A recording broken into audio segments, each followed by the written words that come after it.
fix Battle.net update stuck at 0% for both games and the client.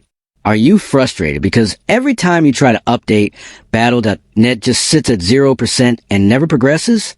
This usually happens because the Blizzard update cache is corrupted, your internet or firewall blocks the update, or background processes interfere with the launcher.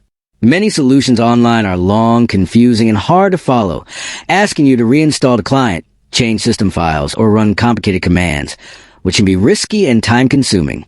But today on Rexist, I'll show you a secret easy trick that fixes this problem quickly and safely in just a few steps.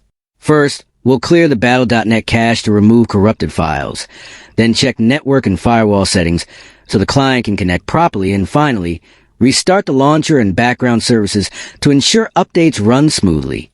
This method works on almost all Windows devices, keeps your game files safe, and doesn't require advanced technical knowledge.